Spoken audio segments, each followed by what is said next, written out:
This is the day of resurrection. Today the sun is risen. Jesus, the Son of Mary, Jesus, the King of glory. Let us pray. Empowering God, we thank you for calling us to be co-joiners with Jesus Christ, who laid his life for the sake of carrying on your missions, on establishing your kingdom on earth. Equip us, we pray, that we may be strengthened in sharing your plan for your creation, with a commitment even to offer our lives for this mission like your disciples and apostles. Help us to face the challenges in this mission, the pain and suffering, with a hope to make the kingdom of God, Jesus Christ, our Lord, who lives and reigns with you and the Holy Spirit, one God, now and forevermore. Amen. Let us now sing the hymn which is screened.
Let us now hear the Bible readings. Hear the word of God as it is written in Psalms chapter 84 verses from 4 to 7. Psalms chapter 84 verses from 4 to 7. Blessed are they that dwell in thy house, they will be still praising thee. Blessed is the man whose strength is in thee, in whose heart are the ways of them. Who passing through the valley of Baca make it a well, the rain also filleth the pools. They go from strength to strength, every one of them in Zion appeareth before God. Here ends the reading. Thanks be to thee, O God. Good morning, friends. A warm welcome to Bishop Heber Chapel as we begin a new month, the month of September today. And before we begin to meditate on God's word, shall we look to the Lord in prayer? Father, we thank you that you are the Lord who goes before us. We thank you that you are the Lord who speaks to us and guides us. And we look to you this new month and give us your words that will be the light of our path and a lamp unto our feet. Thank you for your word. In Jesus' name we pray. Amen. As we enter into a new month, I have a few thoughts for our journey ahead in this new month. We all agree that we had been going through a very, very difficult and painful time in our human history. Something that is continuous, it's not receding as we expected, but the pain is continuing all over the world. And otherwise also some of the pain of life is part of life. But now that has become very, very universal and homogeneous all over the world, similar kind of pain. But we know that this has led many of us into unbearable loss and extreme agony and pain, loss of job, loss of dear ones, and so on. Now, passing through difficult times, passing through painful times in life is very much a part of everybody's life. Some point or other, we all pass through difficult times. Some may have it very difficult, some may have it less serious. But what happens in our journey of life when we go through difficult times is a big and important question that we need to ask. When difficulties are faced by people, there are different ways people respond to that. Some of them say, okay, I give up, I can't take it anymore, I give up, I don't want to take this fight anymore. Some will complain, why is God doing this? Why is the nation doing this? Why is my neighbor doing this? Why is my family doing this? I can't accept this, and so they keep complaining. Some will say, start murmuring because they can't sometimes find anybody to blame for their predicament. They will start murmuring to themselves. Maybe it's a curse to themselves or a murmur or complaint to themselves. Why did I do this? Why did I end up like this? Why did I not choose something else? Some start cursing everybody else, or some even attempts to end their life. How do we as children of God face up challenging the situations in life is something that I want to meditate with you for a few minutes today morning.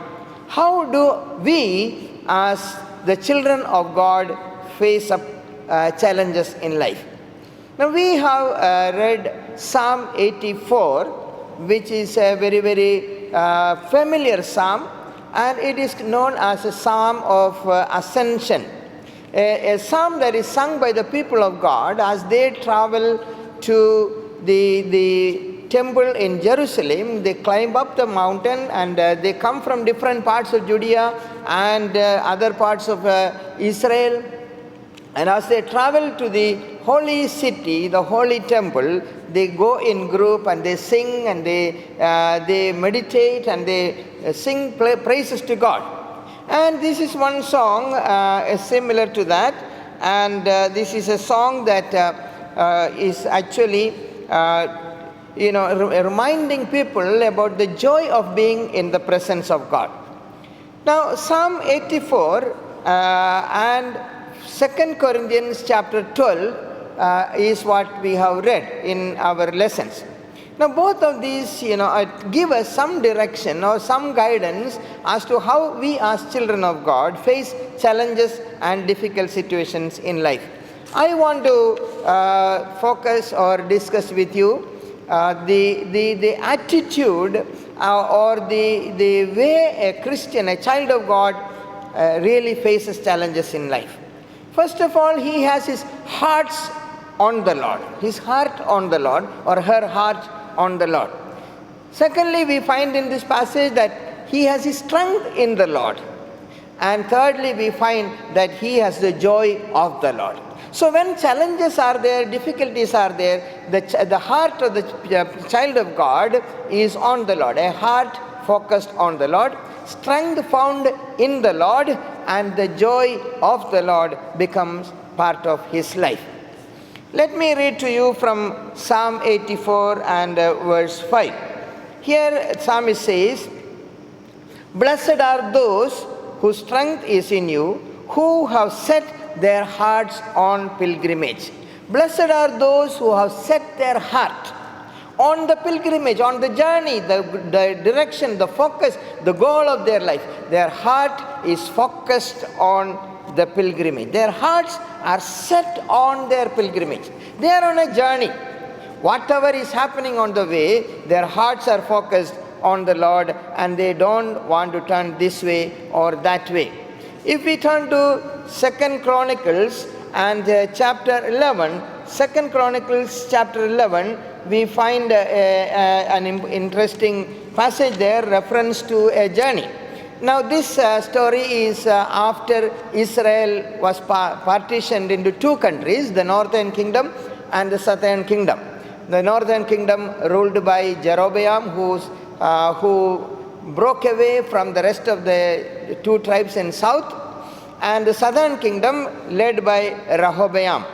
And Rehoboam rebuilds Jerusalem, starts the worship of God, while Jeroboam rejects God, and he appoints other people as priests for the high places and all the idols that he has set. Now we read here in verse 16, people from all over Israel. Now what did they do? Especially the Levites and the priests. Let me read 2 Chronicles and chapter 11 verse 16. Those from every tribe of Israel, that includes the 10 tribes who separated from Judah. So those from every tribe of Israel who set their hearts on seeking God or seeking the Lord, the God of Israel, followed the Levites to Jerusalem to offer sacrifices to the Lord, the God of their fathers.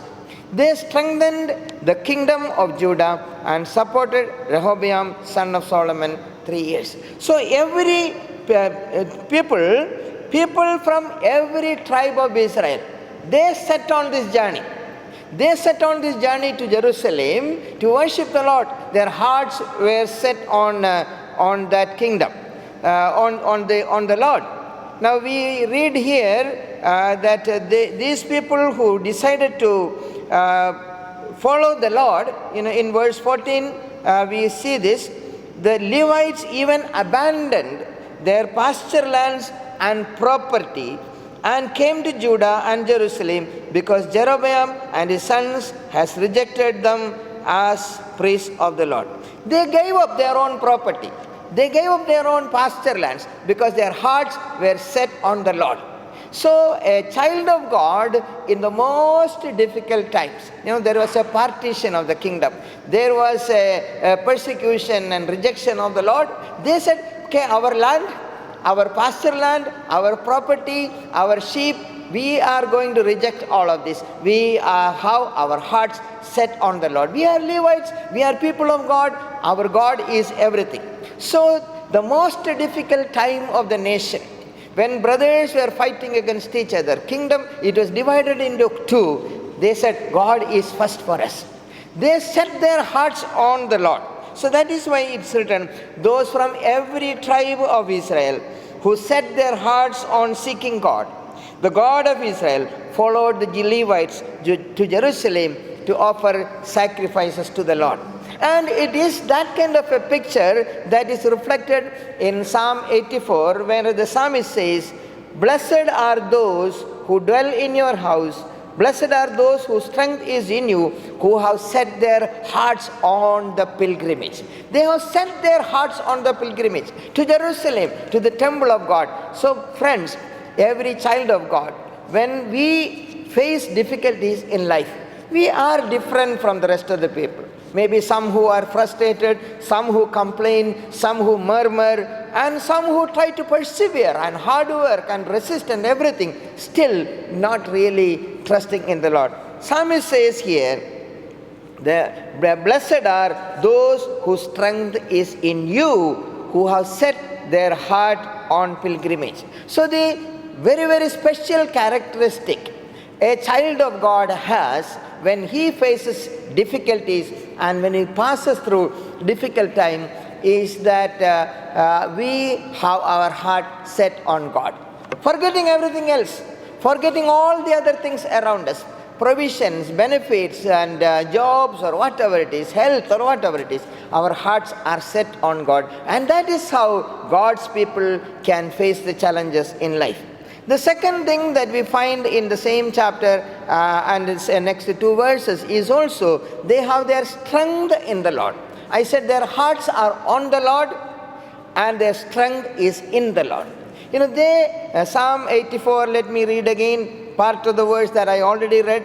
Blessed are those whose strength is in you. Blessed are those whose strength is in you. It is not in their ability, their hard work, their perseverance. We find many people who do that, hard work and perseverance and all, so they find the strength in their own hard work. But here the psalmist says, blessed are those whose strength is in the Lord. Our strength is in the Lord. And then he says, verse 7, they go from strength to strength. It's not that they are strong today, tomorrow they are weak. They are stronger and stronger every day. As they walk with the Lord, as they experience the Lord, as they hold the hands of the Lord and walk with Him in the everyday life. Even though when they go through the most difficult times, their strength is renewed every day. We read in Isaiah about the eagle. They that wait upon the Lord are like eagles. They will mount up with wings as eagles. They shall run and not be weary. They shall walk and never faint. So this is the speciality, friends, about those who trust in the Lord. We find our strength in the Lord. We find the same thing in our second reading in 2 Corinthians chapter 12. And let me read a couple of verses here. 2 Corinthians chapter 12 and verse 9 to 13. It goes like this. Paul says, 3 times I pleaded with the Lord to take it away from me, the thorn of flesh. But he said to me, my grace is sufficient for thee. For my power is made perfect in your weakness. Therefore I will boast all the more gladly about my weaknesses, so that the power of Christ may rest on me. That is why for Christ's sake I delight in weaknesses, insults, in hardships, in persecutions, in difficulties. For when I am weak, then I am strong. When I am weak, then I am strong. And what is the reason? When I am weak, that is when the power and the strength of God is manifest in me. So I have my strength in you. Blessed are those who have their strength in the Lord. So when I am weak, then I am strong. Because that's when the power of God becomes very, very prominently manifest in my life. So the strength of the Lord is the strength of every child of God.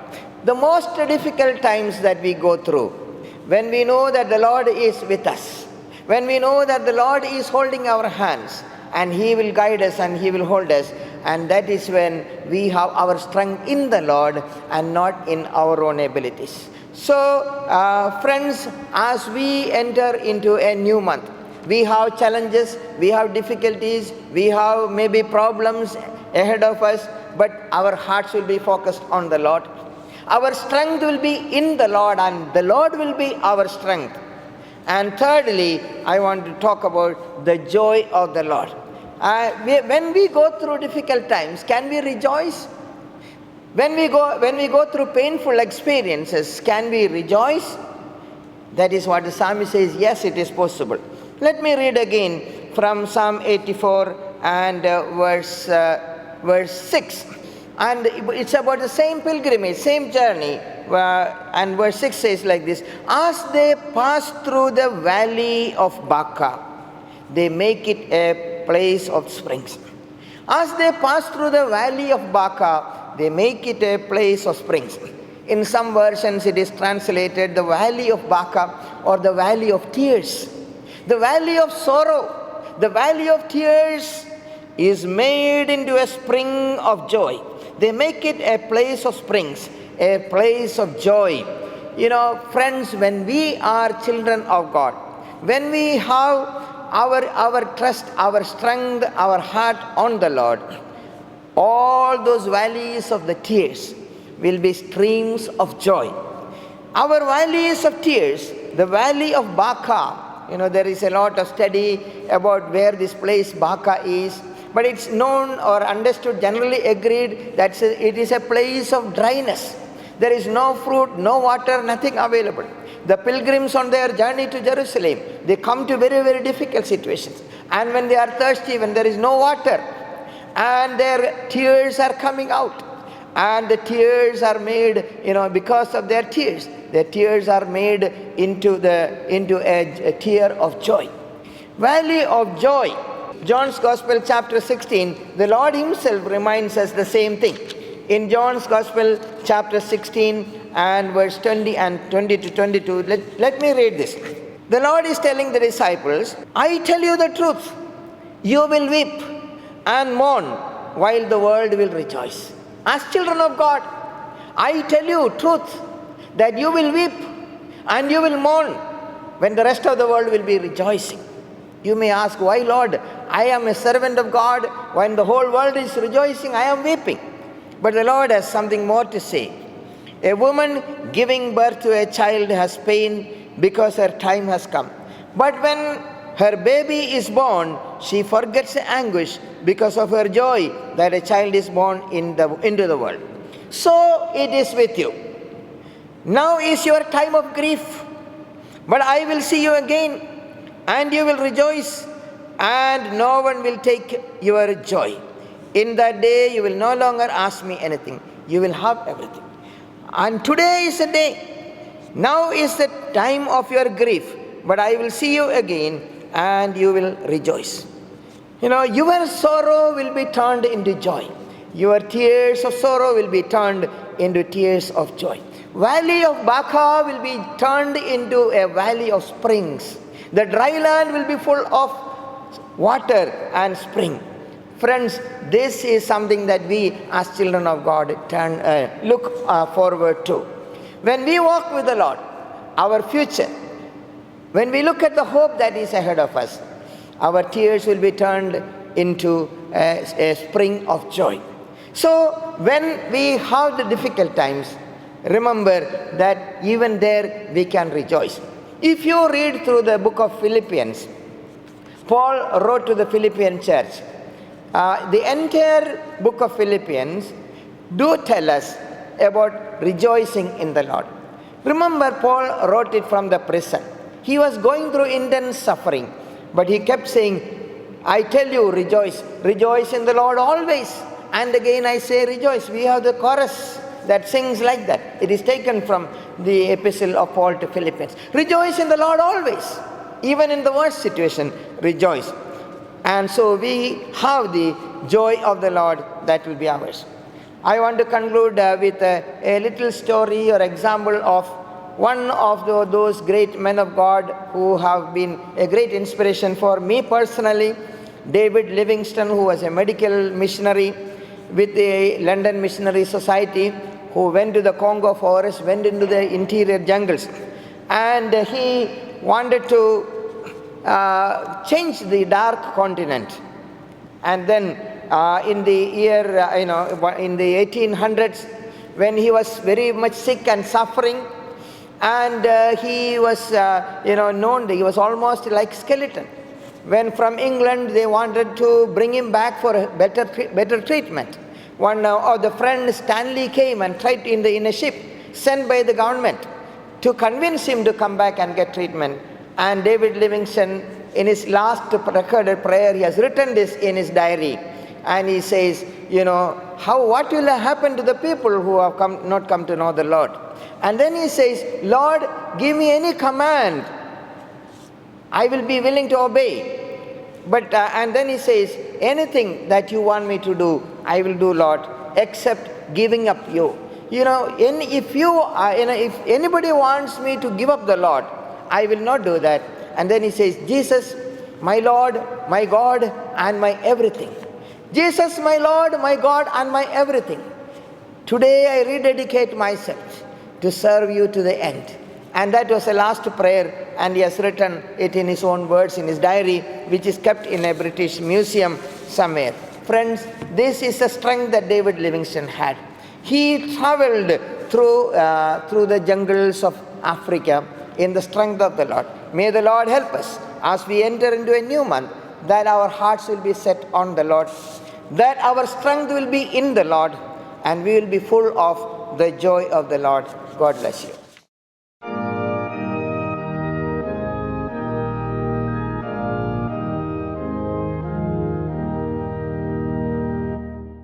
Nito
Let us look to God in prayer.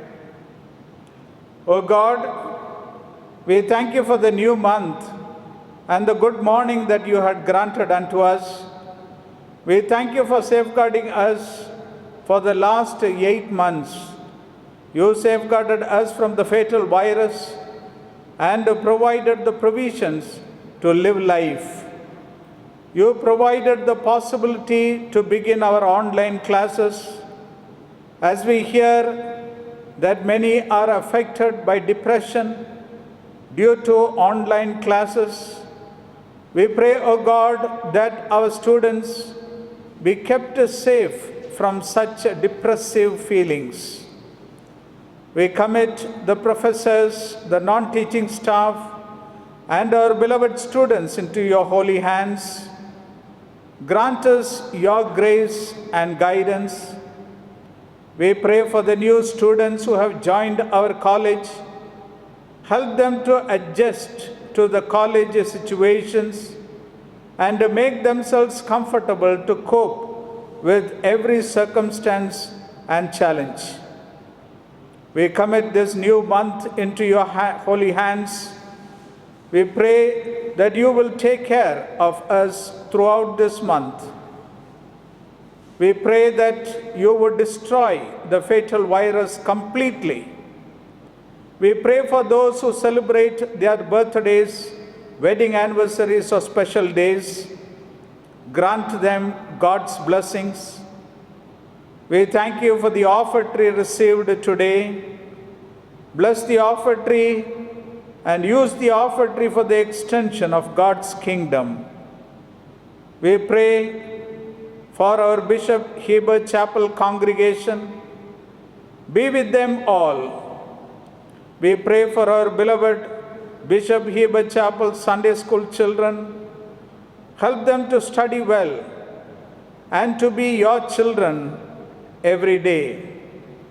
We remember the poor, the sick, the weak, the voiceless, and the downtrodden. Protect them. Grant them your grace, sustain them. Send us with your blessing. Make us a blessing to many. In Jesus' precious name we pray. Amen. May the grace of our Lord and Savior Jesus Christ, the love of God the Father, and the fellowship of the Holy Spirit rest and abide with all of us this day and forevermore.